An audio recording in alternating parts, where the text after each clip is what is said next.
time for the best coverage of the top stories in sports. The Sports Wrap with Jason Page starts now. Oh, yes, it does. Thank you, Chad Erickson, and good to have you all with us on this Wednesday edition of the show. We got a lot to do over the next 60 minutes. Wednesdays are one of my favorite days of the week. Why? Because Kurt Helin comes and hangs out with us.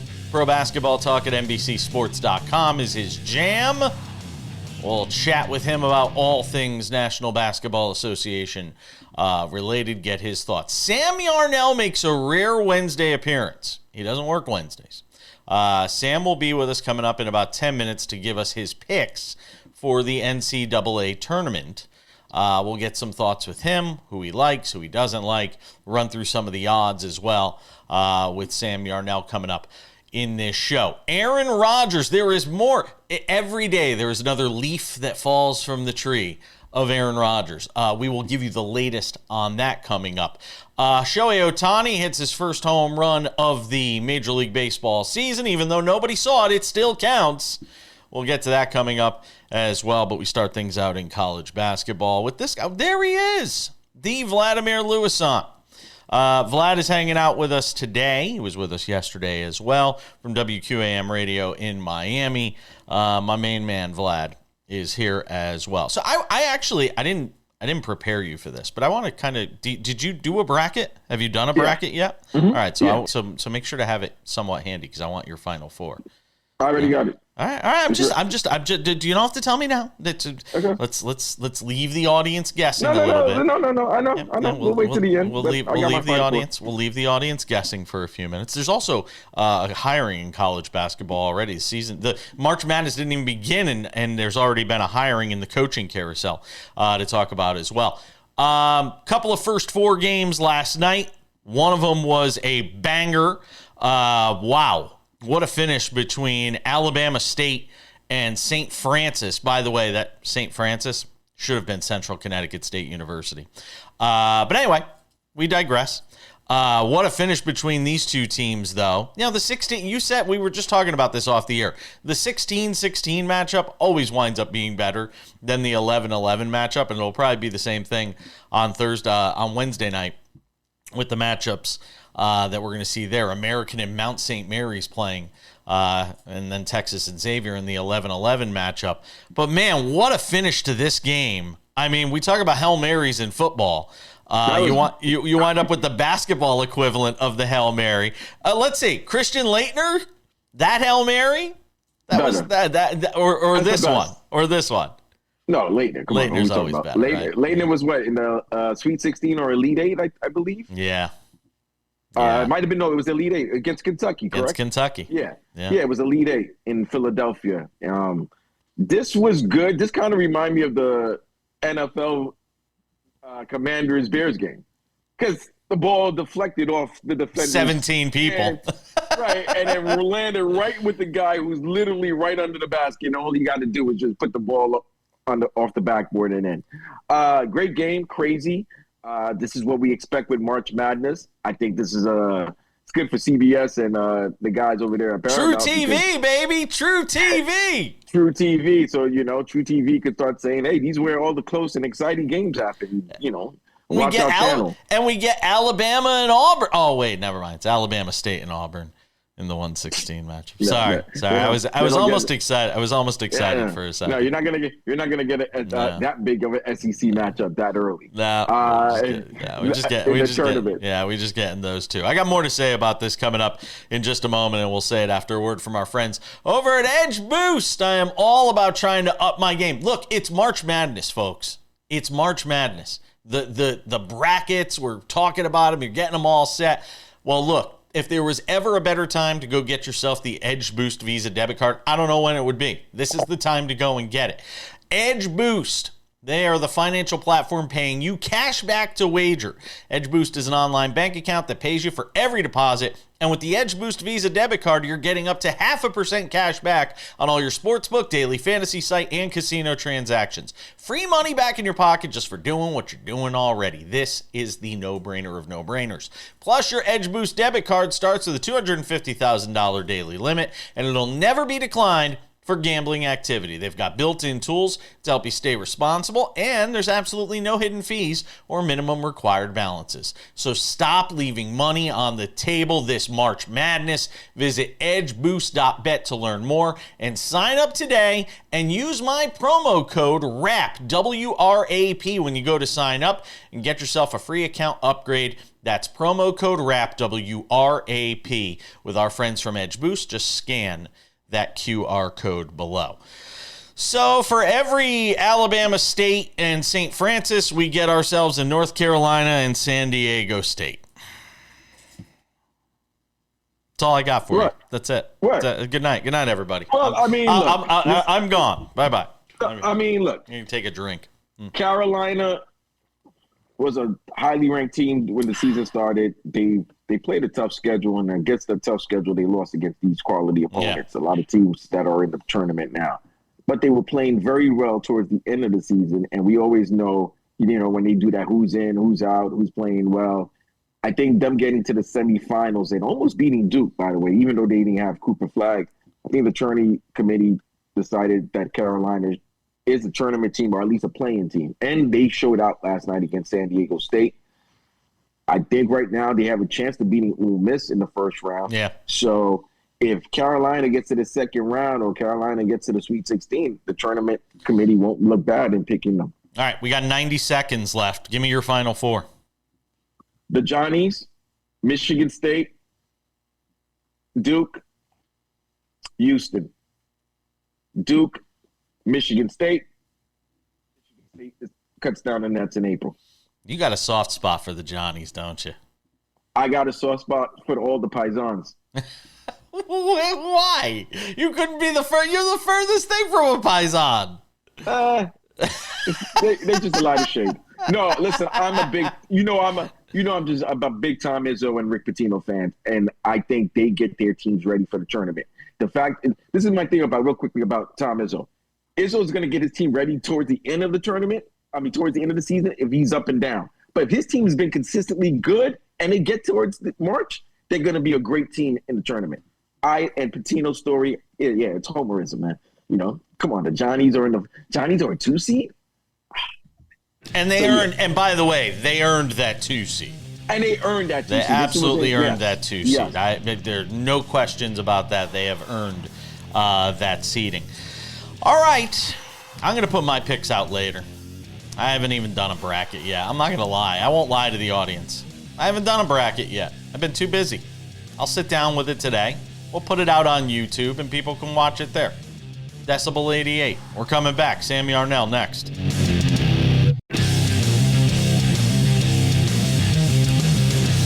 to have you with us on Sports Wrap on this Wednesday edition of the show. We got a rare treat on a Wednesday. Sam Yarnell is here from an undisclosed location. We don't want the books to go get him. Scoop him up off the street. Sam said he wanted to come on the show today because the NCAA tournament is kicking into gear. On Thursday, we already had the first four, which we talked about in the opening segment of the show. But Sam wanted to give his picks. He wanted to get it on the record before the tournament started on Thursday. You're back on tomorrow, though, right? You're doing the... But by the time most people see the Thursday show, the games will have already started. So we decided, let's get him on the air today for a couple of minutes from a very sunny, warmer than where I am, probably undisclosed location. All right, Sam, so let's talk about, the way this tournament shapes up right now. And obviously, Duke is the favorite. It's amazing. Duke is the 4 favorites in this thing. Duke at 290, Florida at 350, Auburn at 550, and Houston at 6-1. Last year, the favorite was UConn. They were plus 1,100. So it just goes to show you how much more confidence there is in the top seeds in this year's tournament as opposed to what we had last year.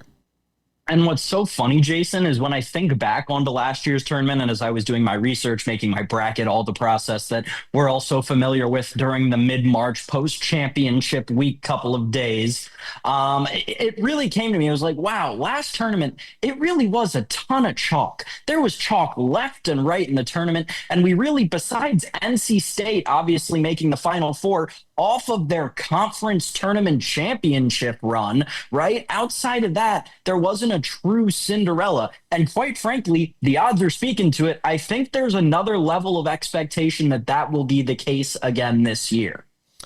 So with that said, give me some thoughts on sort of where you're, putting your money when you look at this tournament. Give me some ideas here.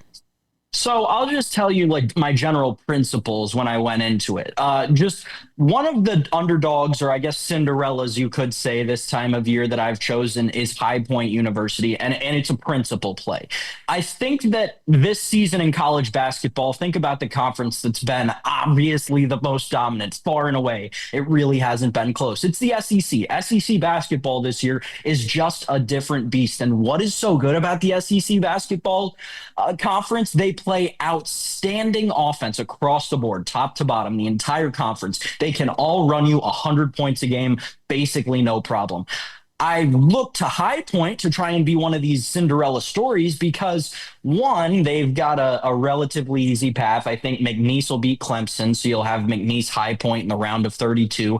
And High Point has a fast, high-flying, like top 20 in the nation offense. This is a team that can score points, and I think they can score points with the best of them. So the High Point University is a team that I've chosen. I believe I have them on to the Sweet 16, or obviously the Sweet 16, potentially the Elite Eight, Jason. I really do like High Point this year, but guess what? When it comes down to it, I went all SEC in my Final Four, Jason Page. I think this conference this year is it's truly built different when it comes to basketball. And it's so funny because it's a conference over the course of the past decade we've really written off to favor the Duke UNC led ACC. But really, the SEC is back with a force this year, and I think they're going to win it all. I got more for Sam coming up in just a moment. After a word from our friends over at Credit Associates, are you $10,000 or more in credit card debt? In over your head trying to make monthly payments? Well, there's a powerful debt relief program the credit card companies don't want you to know about. Overcome the debt trap of multiple credit cards, high payments, and high interest rates that keep you in debt for decades with one affordable low monthly payment. Credit Associates debt relief program can help you resolve your debt in as little as 24 to 36 months, and that will save you thousands of dollars and decades in debt. Just imagine what you could do with those thousands of dollars. Find out how much you could save right now by calling 1-800-747-5362. That's 1-800-747-5362, or just scan the QR code below. What do you think of UConn? Have you saw the Hurley documentary that ESPN's been putting out, Yeah. right? I assume you have. I have. So I've caught glimpses of it, and I will say it did change my opinion on UConn's team this year. I don't think that they're a real contender to win it all. I think that their ceiling is a Final Four appearance, but realistically, I think they should be more expectant of round of 32 Sweet 16 kind of exit. They'll be very fortunate to see the second weekend, in my opinion. I don't know. This team this year just clearly doesn't have the mojo. I don't know, the aura. There's something missing. There's something palpable missing. You can see when they play basketball because it's there at times, but it's just not always there when it matters, Jason. I really just cannot consider them a real contender for the national championship. By the way, this year. you mentioned Purdue. Purdue has played like dog crap going into this Horrible. tournament. Oh, they have been terrible. I think they've lost like 7 of 8, something like that. I mean, they've been playing terrible basketball going into this tournament. So I do think they are ripe for an upset. Every year I give you Yale when Yale's in the tournament. I will do it again this year. Watch them against Texas A&M. Yale playing good basketball right now. So I actually, weirdly enough, did some research into this Yale team. They are the perfect March Madness team, Jason Page. They are a team that plays quintessential March Madness basketball. Doesn't matter who's doing the work. Someone's going to do the work, and we're going to keep feeding that guy. It's great team ball. I love Yale this year. I think they have a chance to see a potential Sweet 16 in a second weekend. Yeah, I love James Jones and the job he has done there over the years. Yale, by the way, to reach the Sweet 16, plus 920. That's got some juice to it. That feels value-y to me. 100%. Yeah. Totally agree with you there. Also, just peeking across the odds board, we were talking about the dominance of the SEC earlier. I mean, folks, you saw it all season long, literally from the invitationals in Maui all the way through the end of the season in the SEC tournament. Did you see what a banger that SEC final was? You can get the SEC to be the winning conference of this tournament at plus money right now on some houses. I highly recommend just placing a wager, a responsible wager on that. That is my best play that I can give you for this tournament. There you go. And by the way, UConn to reach the Sweet 16 is plus 630. Dom Amore thinks they got a shot against Florida. We'll see. It's what they're getting if they get by Oklahoma. Sam, enjoy the sun. We'll see you back here tomorrow. We're coming back.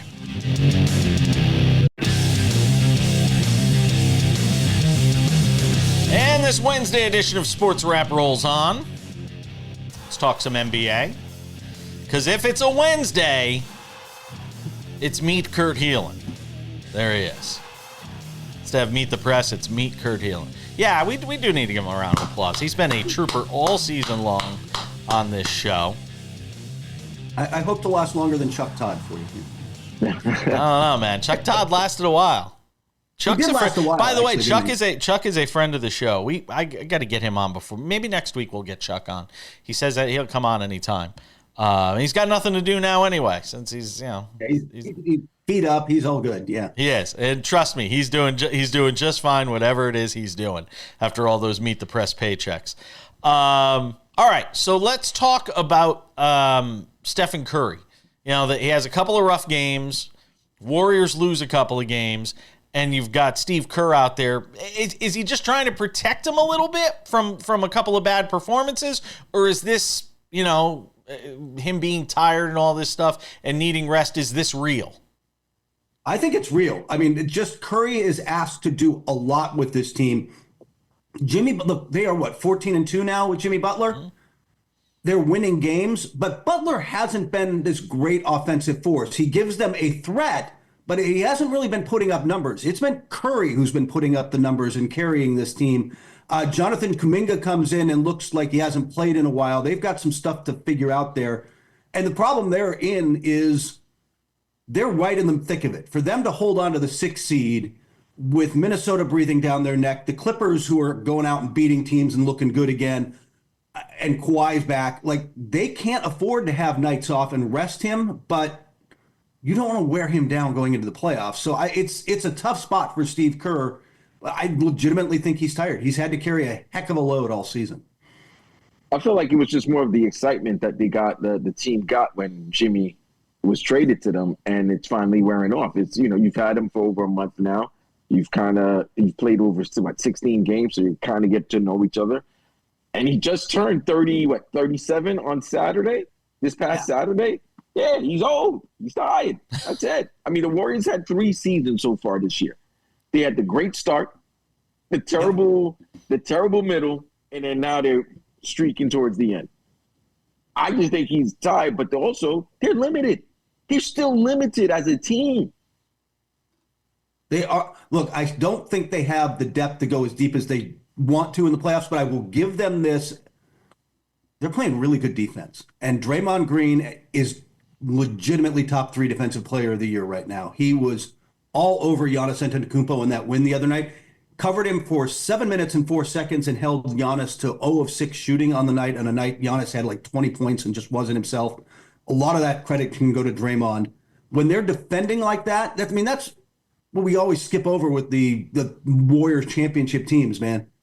Yeah, they had Clay and they had Steph at his peak and obviously KD for a part of that.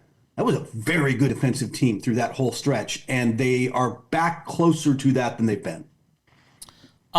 Give me a thought on the Lakers here without LeBron. They're 2-3. I thought they'd be lucky to win 2 games, without him during this stretch, and they've got 2 wins so far here. They get the Nuggets again on Wednesday night. Yeah, they get the Nuggets again here on Wednesday night. Give me some thoughts on what you've seen with the Lakers minus LeBron. I made the argument last week that you find out how valuable he is during times like this. We take it for granted during the regular season, just watching him on a night in, night out basis. And we'll fawn and guffaw at things he does. But then we kind of forget about how good he is until you miss him for stretches like this. And you just see how much this team struggles without him. He's their glue. As much as Austin Reeves has stepped up and had nice games, and obviously Luka and found his footing again. And boy, he's got the teams he likes to take it out on, doesn't he? When he goes up against teams he doesn't like, it's like a whole nother level. He sees Devin Booker, he goes crazy. Oh my gosh, yeah. Devin Booker, Minnesota, anybody that's bothered, the Clippers still, like he still goes at the Clippers. Like just like that said. Where they miss him is on the defensive end. LeBron is the glue that holds that defense together, and they are just not the same on that end. He's really the glue for the whole team. He gives them a secondary shot creator. He gives them another elite passer on offense. But Luka taking on that offensive load has allowed LeBron to be more focused on defense, and that's the end where you see it, where they don't have – look, LeBron protects the rim, is physical defensively, is just smart defensively, and always in the right position. And Jackson Hayes is not that guy. So as good as he gets up and as athletic as he is, they don't have that on the defensive end, and they need him back to reach that level. You are spot on, though, Jason. You don't realize how many little things he does right until you watch them without him for a while. Real quick, is there a sense for when he's coming back, or are they going to baby this? I hope they do. No, he's coming back soon. Well, yeah, they're going to baby this, but they can't afford to go too long without him either. So, and plus LeBron hates not playing, man. To his credit, the guy's out there. Yeah, you got to protect him from himself, though, Kurt. Wait a minute. Hold on. First of all, I think the more important person they need to worry about coming back is Rui Hachimura, because he's the guy that's going to have to play a lot of 5 in the playoff. So they need to make sure he's healthy, because when he was healthy, that team was a complete team to me. Because he can also shoot the ball, and he's very good at mismatches. So I think if Rui comes back before LeBron, then I think LeBron takes as much time as he needs. You can't, like Kurt just said, you really can't hold them back, because they had a 4-game losing streak. That 4-game losing streak had them go from 2nd in the West to 5th. So you really can't, monitor his health if they need him to come back and win these games and not fall out of the top 4. Got a minute, Kurt. Go ahead. I was about to say, the thing with LeBron, you've got to remember the power structure there is, if LeBron wants to play, they're going to have to convince him to tell himself not to play, right? JJ Redick and the medical staff have to convince LeBron it's in his best interest not to play, because he is the guy with the power in the organization. And if he's not going to put himself in danger, but if he thinks he can play, he's going to want to be out there. And you're right. They need him at 110% for the playoffs to make a run in this thing, to be where they want to be. And he's got to be right for that. Yeah, I agree with that. What do you make, real quick, in the final 20 seconds here in this segment, as the clock is running down on us in this segment? What do you make of the way JJ Redick has handled this absence and the way he's sort of coached this team? I think he's put them in much better position. Let me go for the quick Obi Toppin from the corner game winner. He's been fantastic as connecting with the players and getting them into positions and putting them in good spots. It's certainly not been perfect. It's certainly not been smooth. But for a first-year coach, I think handling the ups and downs of the zoo of that organization, right, he's handled it as well as he could. We got more with Kurt on the other side. Don't go anywhere.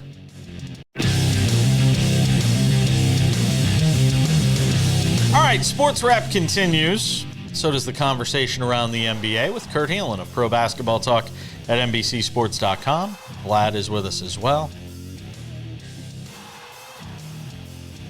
Vlad, you're bouncing. You all right over there? Yeah. You're not on like that Tracy Morgan thing going on, right? No. All right. Food poisoning. Food poisoning, ladies and gentlemen. Food poisoning. Food poisoning, sure. No, I think it was just watching the Miami Heat right now that might have gotten him that sick. No, it's absolutely true. Vlad, what is going on with the Heat? I mean, it didn't just like the wheels fall off. This is like Buster Keaton movie, silent movie, whole car falls apart moment. Wow, when you hear Buster Keaton, that's a name I haven't heard in a minute. It's that Heat culture thing stays passe, but I don't think these kids today want to be a part of it or want to hear it. And here's the second thing. They're not talented. Tyler Hero's a good player. Bam Adebayo's a good player, but they're not superstars. And when you let Jimmy go, you lost your superstar. But even if you had Jimmy, you would still be in the same situation. 3 years in a row now, you're basically playing for a play-in. And yes, that first year in 23, they got to the NBA Finals against Denver. That was great, but it doesn't mean you have to do it every year. And it's getting tiring. I don't know I don't want to say the game passed by Pat Riley. I don't think so, but he might have to adjust some of his ways in order for them to be more competitive. You can't go after. They're trying to go after a big whale. Kevin Durant's not that big whale. I'm sorry, he's not.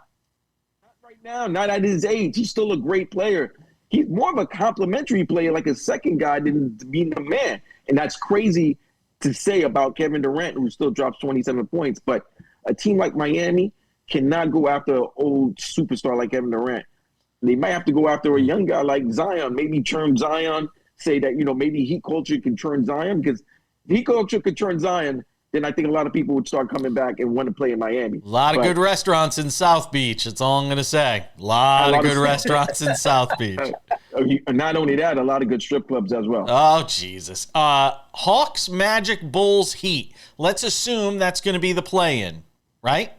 Because there's enough distance between the Pistons and Hawks, enough distance between the Raptors and Heat. So it looks like that's your 7 through 10 as of right now. Who are the two teams coming out of there, Kurt? Ooh, I got you. I got him. Orlando. I like Orlando.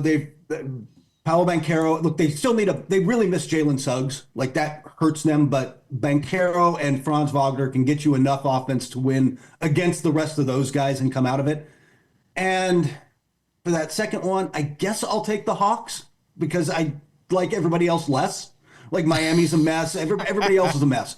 Miami can't win 2 games in the play-in. No, so I will take Atlanta just because Trae Young can have a good game. And by the way, they've got some guys, Dyson Daniels, Jalen Johnson. Like, they've got some guys they can step up for a game and get that number 1 seed and go get smoked by Cleveland, or the number 8 seed, I should say, and get smoked by Cleveland. By the way, Cleveland's lost 2 in a row, 56-12. They'd have to win out in order to win 70 games. That's not likely to happen. Hey, give me a thought on the Knicks. 3-2 without Brunson.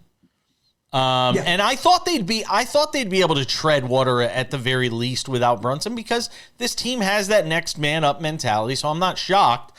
What are we hearing in terms of a timetable for Jalen Brunson to get back with this team? Because they can keep their head above water, and they're really not in danger of falling out of the 3 seed unless they collapse. Oh, they're locked in. Yeah, they're pretty much locked in. So they can take their time with this. And the other thing that's been going on with them, with Brunson out of the lineup, their defense looks better. Much better. You got to give Page credit here, Kurt. He did want to see when Mitchell Robinson come back to join the team how much better the defense would be. And since his arrival, they've been second in the league in defense.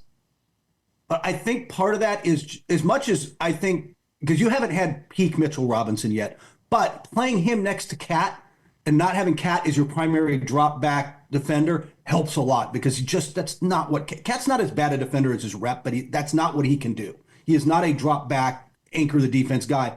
And their other weakness, and we've talked about it here, having Brunson and Cat, and look, at the end of the game, I'm just going to put them in pick and rolls and make those guys defend me. Well, now one of those guys is gone, and I can hide Cat a little better, and it just makes their defense good enough to keep. They're not better without Brunson. I don't want to go there, but it can keep their head above water and keep them in that 3 seed until they get to the playoffs. If the Hawks Memphis. get it, well, no, go ahead, Vlad. I can. Jason. Yeah, go back. Memphis, Go ahead. In Memphis, Kurt, their story. What's going on with John Morant? Like, he's banged up. He has a hamstring injury.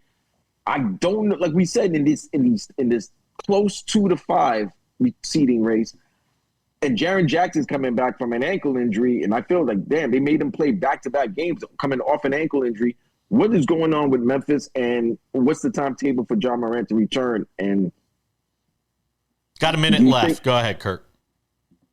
I don't quite know off the top of my head. I don't think it's that long before he comes back, but that's a team that just doesn't feel like it has a margin for error, right? Like, they've got potential and they've lived up to it for a lot of the season, and Jaren Jackson Jr. should get more Defensive Player of the Year credit than he's been getting maybe. That said, they've kind of got to nail everything. Everything's got to be clicking for them. Their depth isn't bad, but it isn't quite where we thought it would be. And they have to have Ja there to create, really, for this thing to work right. Kurt wants everybody to win Defensive Player of the Year. Draymond Green's winning Defensive Player of the Year. Jaren Jackson's winning Everybody gets Defensive Player of the Year. But no, they've been playing. People have been playing good defense. And I'm going to vote for Evan Mobley. So yeah, it's. Somebody's going to make the playoffs make this play in the West. Mavericks, Suns, Blazers. Even the Spurs are still in it. Only out a few games. We got to go. The Suns get that 10 seed just because they actually, they're going to try. Yeah. Which puts them ahead of everybody else. We got to go, Kurt. I'll see you later.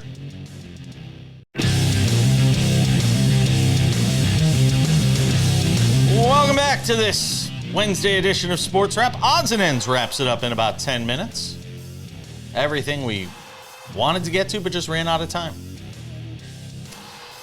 All right, Vladimir Louisant. Something to consider. What's that? People are getting tired of Aaron Rodgers. And look, it was so predictable when the story came out that Aaron Rodgers was going to take his sweet old time and wait until after the draft to make a decision as to where he wanted to play football.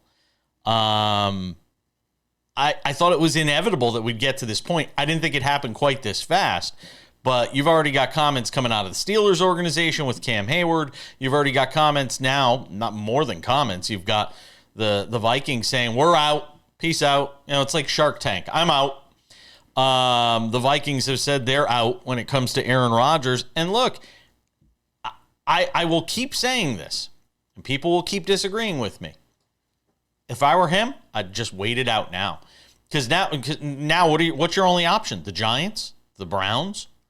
I mean, that's Steelers. Essentially it. I wonder. Steelers signed Mason Rudolph yesterday, by the way. And I know, and look, you could sit there and scoff and say all this stuff. Mason Rudolph knows that team. He knows that system. He understands what's going on there. I'm just saying. And Cam Hayward even came out and said it yesterday. Again, what's Cam Hayward? No, he's a defensive player. But Cam Hayward's out there saying, hey, we're confident in Mason Rudolph. And it may just be that they go back to Russell Wilson. They might just go back to Russell Wilson. I never thought Aaron Rodgers was a good fit for the Steelers, given the fact that this is Mike Tomlin's team. It was never going to be Aaron Rodgers' team. And wherever Aaron Rodgers goes, he takes over the narrative. And I don't think Mike Tomlin and the Steelers were ever going to allow for that. And he wasn't. I don't think he would be able to. He's going into a storied franchise with his, storied reputation. So his I don't want to say his shenanigans or his antics, but his ways would not be tolerated over there in Pittsburgh. See, my team. I'm a Jets fan, folks. So we've like I said, we've never had. It's like the best comparison I can say. It's like dating someone who's an 8, 9, or a 10. The Jets have never had an 8, 9, or 10 since Joe Willie. Yeah. So because she's coming through now, or he for everybody, since this person's coming through, you're going to allow them to get away with anything because you've never had this like this. You've never had this before. And the Jets allowed Aaron to do everything, and it backfired. Yeah. No other team's going to allow that to happen. You're not going to able to bring Allen Lazard. Devontae's at the Rams. You're not going to. Randall Cobb is retired. Like, you can't bring your guys. You know what I mean? Bakatari, no, you can't bring those guys. You got to work within our system. I think with the Steelers, Mike Tomlin, the respect, and admiration that everybody has for him, including Aaron Rodgers, I think he would be more so. I think he would try to fit in with that system, and that's why I think he still might go to Pittsburgh. Because here's the thing with Russell Wilson, Jason, they really wanted Justin Fields. Yeah. Report they were about to offer him 2 years, $40 million, 30 guaranteed, but he must have not liked the way they, replaced him with Russell last season. He didn't want to go through that again, so he decided to come to New York. The Giants, they could have signed you already, but the Giants haven't. Yeah, so I think I'll also say I think there's another component to this. And I want to get to it coming up here in just a second, and I will after a word from our friends over at Credit Associates. It's that time of the year. You $10,000 or more in credit card debt right now. It's tax season. You're looking at the credit card debt. It's a disaster. Well, guess what? If you're $10,000 or more in credit card debt, I have a solution for you. If you're in over your head trying to make monthly payments, I have a solution for you. A powerful debt relief program the credit card companies don't want you to know about. Overcome the debt trap of multiple credit cards, high payments, and high interest rates that keep you in debt for decades. You can do it with one affordable low monthly payment. Credit Associates Debt Relief Program can help you resolve your debt in as little as 24 to 36 months, saving you thousands of dollars and decades in debt. Find out how much you could save right now. Call 1-800-747-5362. That's 1-800-747-5362, or just scan the QR code below. I have a theory a little bit that I want to float to you on the Aaron Rodgers thing, as to why he's waiting. And a lot of people will say, well, it's ego and he wants to be in the spotlight, all that. I don't think it's that. I think he wants to see where these quarterbacks fall in the draft and who he could potentially be mentoring. Because he may not want to mentor Shedeur Sanders. He may not want to mentor Cam Ward. He may not want to mentor Jackson Dart. He just might not want to be in that situation. Because remember, he was that guy when Brett Favre came into the league, and Brett Favre was the quarterback. And then he was that guy on the other end of it when Jordan Love came into the league. He may not want to be in that situation. That might have something to do with why he's waiting until after the draft. I'm not saying he's right or wrong in doing it. I'm just saying that could be one explanation, Vlad. It could, but there's a difference in these quarterbacks that you're mentioning. If Cam Ward is the number one pick, Cam Ward's starting from day one. Shedeur Sanders is picked in the top 6 or 7. I think he's starting day one. Remember, Rodgers was drafted, 22nd? By the Green Bay Packers? Yeah. That means you could sit and wait a little bit. Jordan Love, same thing. You could sit and wait a little bit. If you drafted a quarterback late in the first round, those are the guys that may start halfway through the season or may sit a year, depending on who the previous quarterback is. Aaron's another thing. Remember, Aaron, like I said, with the situation with the Jets, Aaron doesn't know any offense but the offense he wants to run. So, therefore, I would think any new team, he's going to have to learn the new system and learn the plays. It can't just be the Aaron Rodgers plays. By the way, you mentioned, the 7 or the 8 or the 9 or the 10 that the Jets got. He ain't an 8, 9, or a 10 anymore. I got news for you. You can put all the makeup in the world on him. He still ain't going to be 8 or 9 or a 10. He'll be lucky to be a strong 6 right now. Odds and ends are next. Just about time to put the wraps on this baby for a Wednesday. Sam returns tomorrow. David Aardsma likely to be here to talk some baseball with us, as he is every Thursday on the show. All sorts of fun and frivolity. And then I'm heading to the Bay Area. We'll have a show on Friday. It just won't be the normal show because I'll be going off to San Francisco on Thursday for 4 days of much needed. Well, we got to go handle some business up there, but it is some much needed R&R as we get ready for the start of baseball season and with the NCAA tournament getting underway, back with a regular show on Monday. If you have not done so yet, make sure to subscribe to the Sports Wrap with Jason Page podcast, available on all your favorite podcasting platforms, including Spotify, Apple Podcasts, YouTube Podcasts, iHeartRadio, TuneIn, Odyssey, Amazon, you name it, any place you get a podcast. You get a podcast. You get a podcast. Everybody gets a podcast. So go and check it out wherever you get your podcast. You can also watch the show every day on YouTube. We put the show there, as well as on Spotify. You can watch the show in addition to over 200 affiliates around the country and even more in Canada. Without any further delay, ladies and gentlemen, time for some odds and ends presented by our friends at Edge Boost. I'm all about trying to find ways to take my sports betting game to the next level. I want to help you do the same, and that's why I'm pumped to tell you about Edge Boost. It's March Madness. This is the time. The financial platform at Edge Boost is paying you cash back to wager.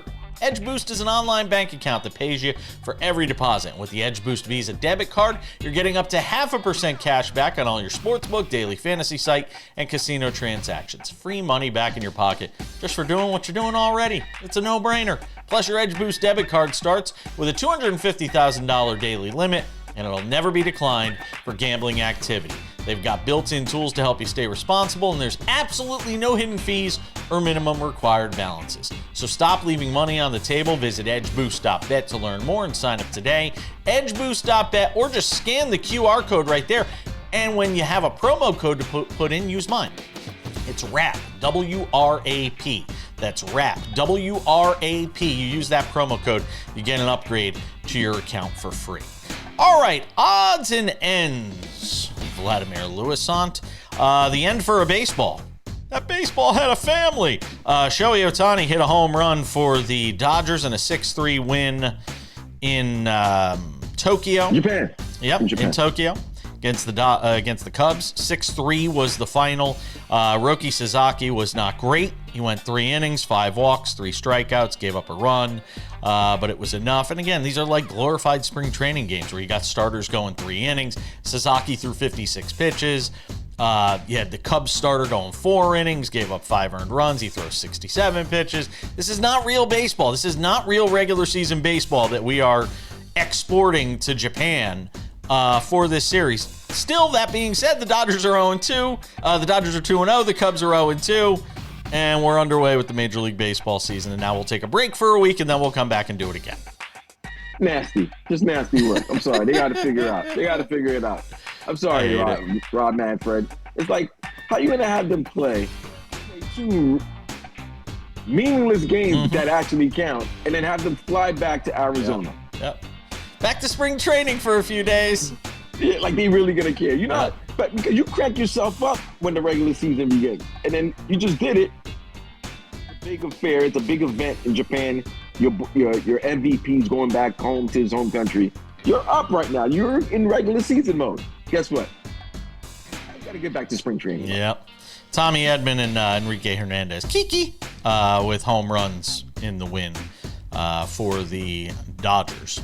What else we want to do here? How about tennis, anyone? This one is not a surprise. This has been brewing and bubbling for a while now. This Players Association, basically, you know, it's sort of unionized when you talk about tennis. Well, they are filing a lawsuit in federal court that could really disrupt what's going on in the tennis world right now. I texted Patrick McEnroe about it yesterday. I haven't heard back from him. I'm curious to get his thoughts. You've got 163 pages of allegations and complaints from tennis talking about the distribution of prize money, playing of the schedule that's set by the various tennis tours. Keep an eye on this. Look, when the Live Golf thing happened, I said it wasn't going to be long before you had tennis being disrupted by something similar. I don't know how all this shakes out long term. The majors and the Grand Slams will always be the Grand Slams, but there are changes coming to tennis, whether it likes it or not, because the players ultimately control what happens here. And at some point, there's going to have to be changes in the way things happen with tennis. One more before we go. Darren DeVries is the new head coach at Indiana. He was the head coach at West Virginia. Mike Woodson was obviously done at the end of the season. Yep, for the Hoosiers. And now you got Darren DeVries leaving West Virginia to go and coach at Indiana. I don't blame him. I would leave West Virginia too, not because of the university, but if your governor is going to sue because you didn't get involved, get selected for the NCAA, I think that's sweet sauce to me. You know what I mean? That's whack. He's reeking of whack juice right there. Yeah. So, good for him. Good hire by Indiana. We all knew Mike Woodson was stepping down for pretty much, I think it's been 2 months now. So, this is something that they probably were looking to get settled very quickly, and good luck to them in the Hoosier State, because they love basketball in Indiana. Yeah, they are starved for a winner at Indiana. It is so tough there, and it is a hungry fan base, sometimes an unrealistic fan base. It's going to wrap it up for us today. Hey, Vlad, it was fun, my man. We'll see you back here next week. Later, bro. Have fun in the Bay. Thanks to Kurt Helin. Thanks to Sam Yarnell. Thanks to you for watching. I'm Jason Page. We'll see you back here for a Thursday Sports Wrap.